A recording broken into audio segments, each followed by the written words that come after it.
Bonjour à toutes, bonjour à tous, je suis heureux de vous accueillir sur les plages du Prado à l'occasion des runs pour le lancement sur Marseille-Cassis TV des entretiens Marseille-Cassis.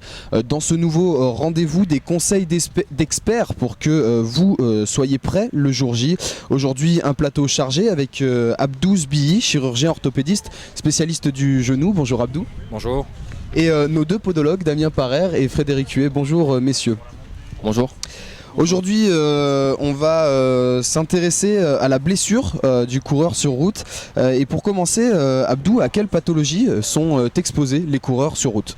Alors avant de parler de blessure, effectivement on peut parler de prévention parce qu'on s'aperçoit que dans la population, personne n'a les membres inférieurs réellement normo-axés.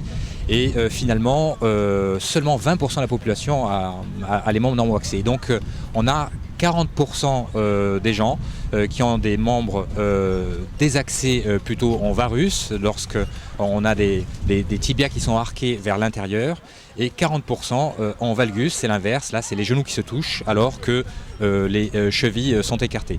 Et finalement ça entraîne des contraintes articulaires assez importantes, et grâce à nos amis podologues, on peut justement pallier à ces contraintes qui peuvent être problématiques et même finir en pathologie du genou. Messieurs, justement, vous, comment vous intervenez sur ces pathologies, sur ces déformations du membre inférieur ? Alors on a plusieurs armes à notre arc.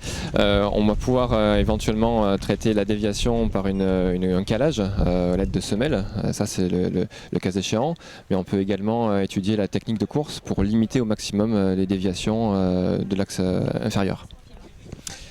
Abdou, qu'est-ce que ça entraîne comme blessure, ces déformations du membre inférieur ?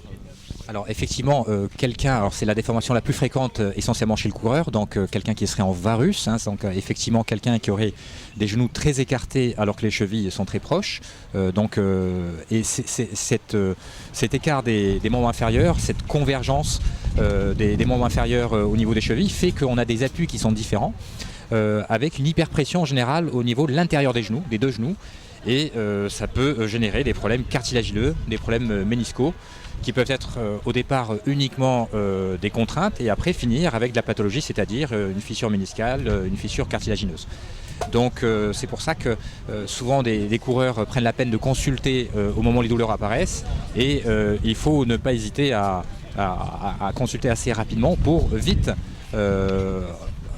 profiter de la prévention de ces semelles pour quelque part se normo-axer biomécaniquement de façon à être dans de meilleures conditions pour la suite.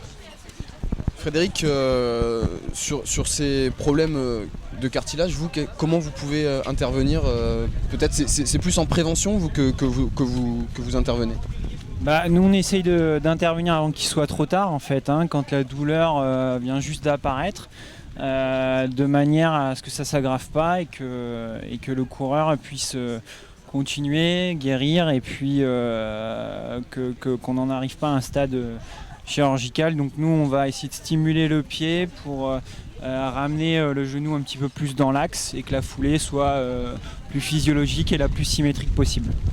Damien, il y a aussi une chose qui est importante pour prévenir ces pathologies, c'est le choix des chaussures. Oui, tout à fait. En fait, le choix des chaussures, il va dépendre de plusieurs paramètres. Il va dépendre de la morphologie du patient, des déviations déjà qu'on a évoquées au niveau des axes inférieurs, mais également de la technique de course. C'est quelque chose qui est primordial. Selon la technique de chaque patient, on va les orienter vers une chaussure qui va être plus ou moins palliatrice, plus ou moins compensatrice d'éventuels problèmes ou d'une amélioration éventuelle de la foulée. Merci messieurs, merci d'avoir été avec nous, d'avoir pu éclairer nos amis coureurs sur les risques qu'ils encourent, et puis s'ils ont des blessures peut-être consulter Abdou, et puis venir vous voir vous aussi Damien et Frédéric pour corriger leur foulée. Merci à tous et je vous retrouve très vite pour de prochains entretiens Marseille-Cassis.